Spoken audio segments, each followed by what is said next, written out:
Betty! Betty, it's Jimmy!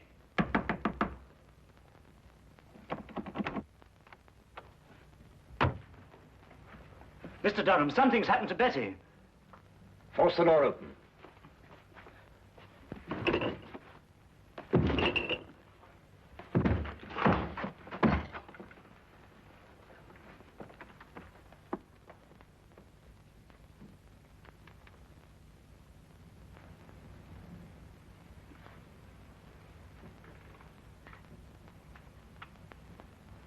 The singing violin.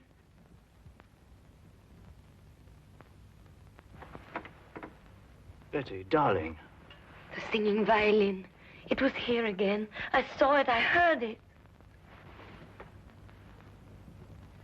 The singing violin. I heard it. Betty. I saw it.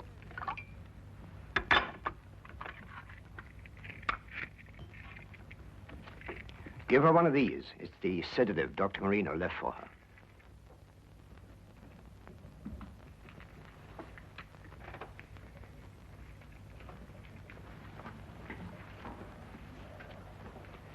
She will attend to my stepdaughter.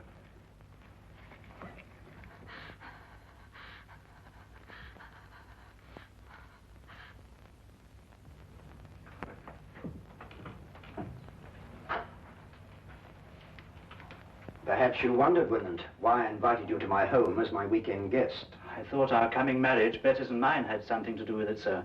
No. I wanted you to see for yourself why that marriage can never take place. I don't understand, sir. Are you blind, Willand?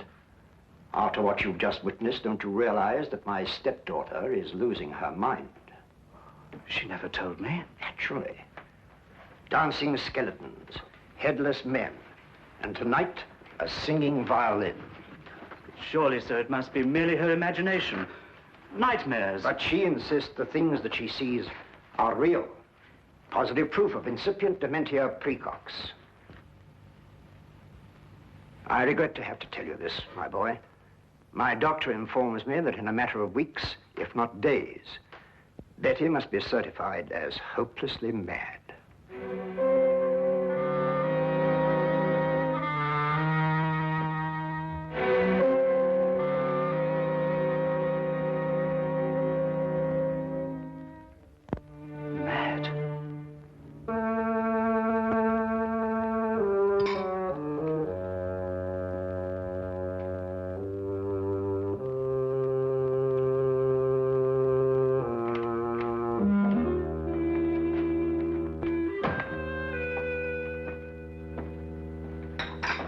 Finished, sir? Yes. Get out the Thompson file, Wilkins. You know that hatchet killer. Yes, sir. Mr. Holmes did a neat bit of work on that case, don't you think, sir? Might I remind you, Wilkins, that Scotland Yard also worked on that case? Yes, sir. What shall I do with the file, sir? Put it in the case's closed file, of course. Very good, sir. Crime seems to be falling off in London this week, sir. It's been a dull week. Yes, it's so dull, I'm going to do something about it. What, sir? I'm going to visit our old friend Sherlock Holmes. I've noticed that when we've got no crime, he has.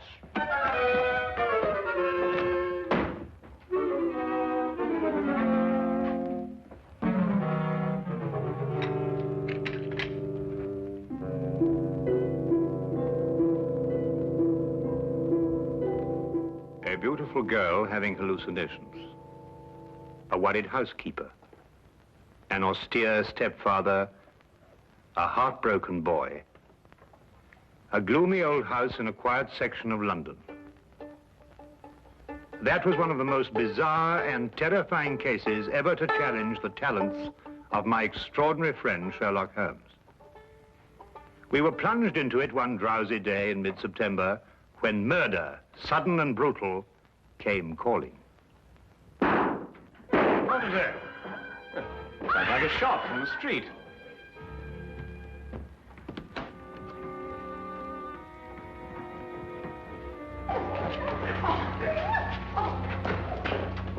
Stand back there. Stand back, please. What's happened to your passenger? He's dead, sir. Dead? True enough. He's been shot. What's going on here? This man in the carriage, Inspector. Shot he was, sir. All right, let's stand back here, please. Stand back, please.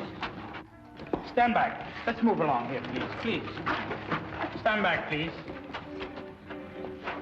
Move along here, please. Please stand back. Move along here, please. Move along. Officer, Yes, sir.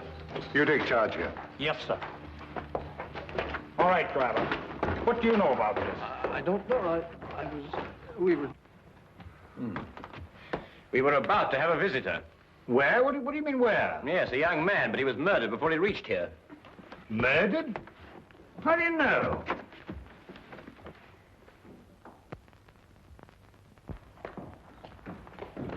Let's move along, please. Move along. Fall over. Move along, please.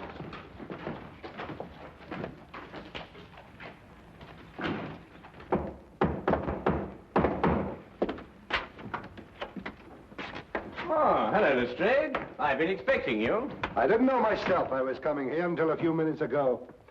I suppose you also know why I came here? Murder. Both Dr. Watson and I heard the shot.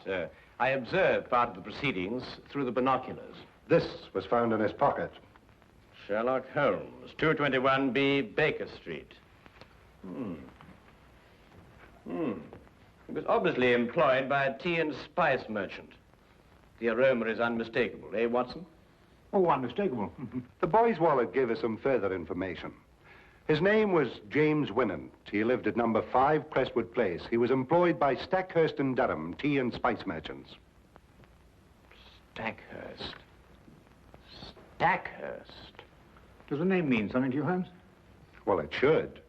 Stackhurst and Durham appears in almost every tin of tea sold in England. What was young Winant's business with you, Holmes? Winant. Durham. Ah. I've never heard of Winant before. Were you able to ascertain anything from the cabby? No, one of the passers-by heard him say, the singing violin. The singing violin? No, that can't mean anything, I'm sure. Can't mean anything, Lestrade. Well, now, of course not. Get your hat, Watson. Well, where are we going, Holmes? To interview the murderer of Jimmy Winant, of course. You mean to say you know who killed him? Of course I do. Don't you?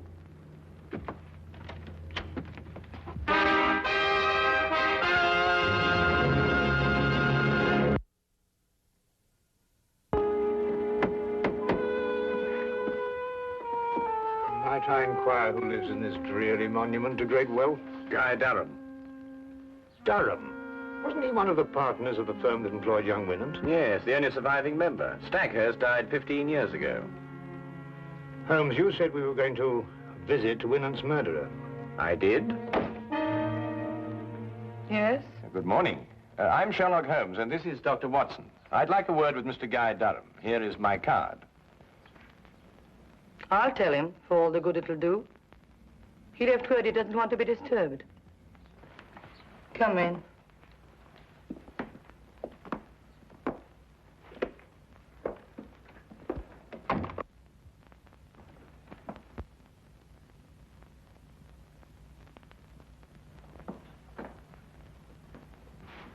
Oh, permit me, madam, to congratulate you on your new position. Thank you. How do you know I'm new here? Mrs. Ferguson, who was at the door? Excuse me.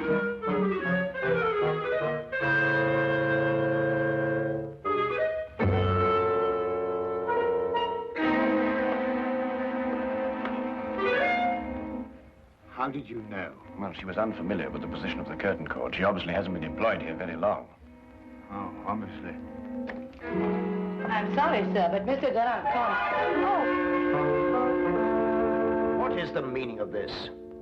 I'm sorry, sir. They pushed in before I could stop them. I must apologize for this intrusion, Mr. Durham, but it's imperative that I speak to you. Oh, very well. As long as you're here, what do you want? I take it you are Sherlock Holmes. At your service, sir. And this is my friend and colleague, Dr. Watson. Pleasure, sir. How do you do? Sit down. I regret to say that I am the bearer of bad tidings, Mr. Durham. Your prospective son-in-law was murdered not 2 hours ago. What? Winant murdered? But, Holmes...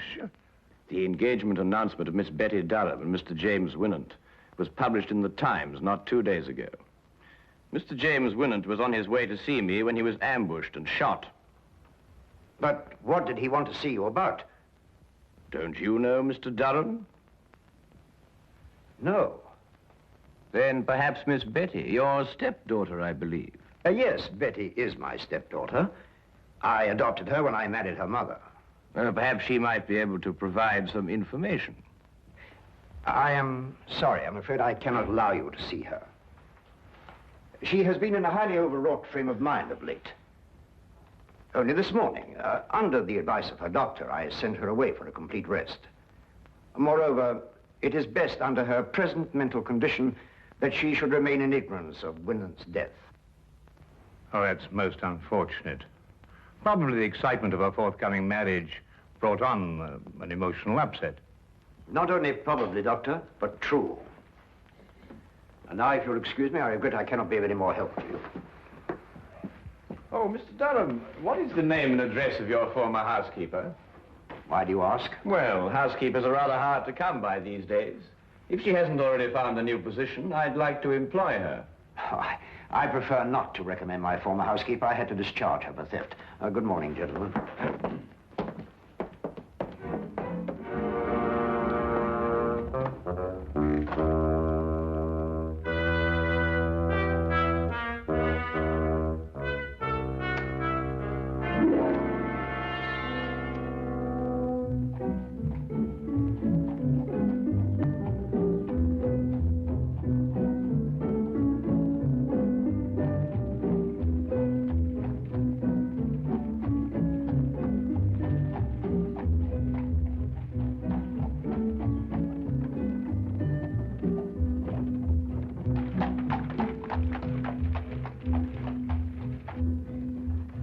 You believe Durham is the murderer, Holmes? Yes. Why are you so sure? Well, 15 years ago, Horace Stackhurst died in extremely mysterious circumstances. Stackhurst? Would that be the Stackhurst of Durham's firm? The same. Shortly after Stackhurst's death, his widow married Durham. And the widow is Betty's mother, I presume? Indeed, she was. But the mother herself died within a year, and Betty inherited a great fortune. Durham was appointed guardian until such time as Betty married. Oh, I'm beginning to understand. Tell me, Holmes, have you solved the mystery of Winant's dying words yet? The singing violin? Oh, well, that's really very easily explained, Watson, now that the... Ah, here we are.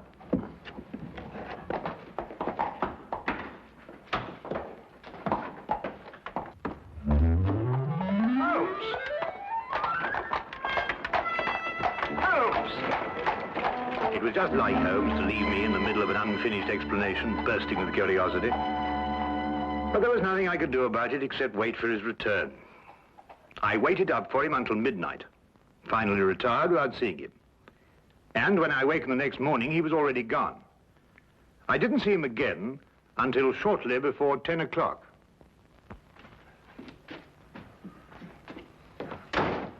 Hello, where have you been? Do you mind going to the window, Watson? What? I've got a surprise for you. Oh, Go on. all right.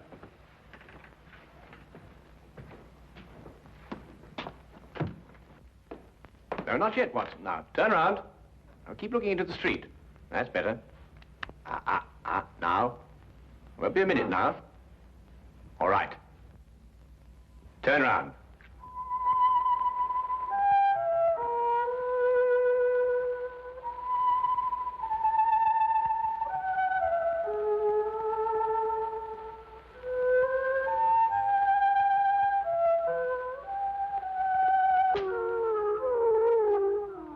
Well, what? A singing violin. Well, that's fantastic. Yes, a fiend with a diabolical mind, our Mr. Durham. Soap on the bow so that no sound should come from it, and this. Come along, Watson. Where to? To complete a plan which this time only you can effect. Oh, really? After you.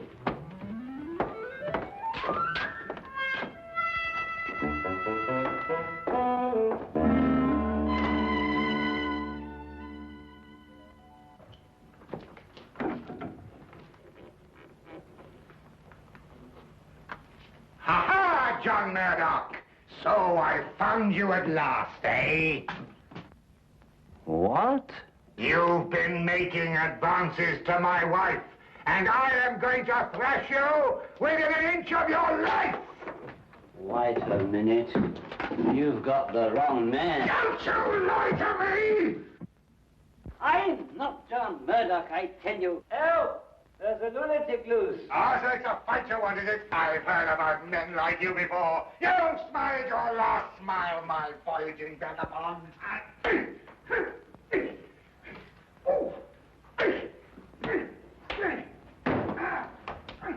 My answer is final, Durham. I didn't mind certifying your stepdaughter as insane, but I draw the line at murder. If you want her killed, do it yourself. Very well, Marino. I will. But you will have to sign the death certificate. That I'll do. An overdose of morphia would be the best way. I'll prepare a hypodermic for you. She's under sedation now, and shouldn't give you any trouble. What room is she in? Number 4. Dr. Marino, help! Something's happening out there. Let it wait. Give me the hypodermic.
Durham, do you hear me? Don't dare touch that girl. Don't you dare touch her. Or by all I hold sacred, I'll kill you. Durham, do you hear me? Durham! Durham!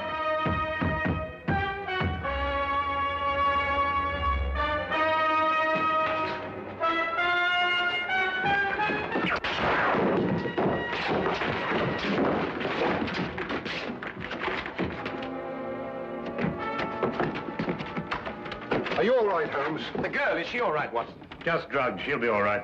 Well, what kept you so long? Dr. Marino brought up reinforcements. When I came here and answered your summons, I found Dr. Watson fighting with 4 men.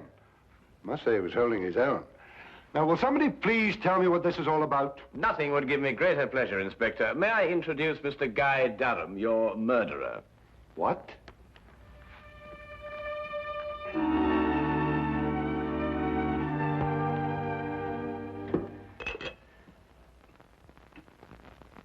Well, of course, Watson. I knew Betty was in danger when Durham mentioned Marino. I met him before and knew he wasn't a doctor, but a charlatan. Tell me, Watson, how did Betty take the news of Jimmy's death? It came as a terrible shock to her, I'm afraid. Poor girl broke down completely. Well, she's young. She'll recover. And youth has a way of overcoming tragedy.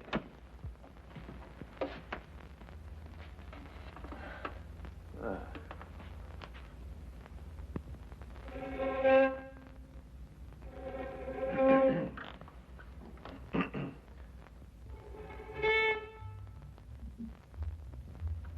Oh, confound it. I completely forgot that I soaped this bow. It'll be days before I can play again. Really? A wonderful invention, soap. Has so many uses.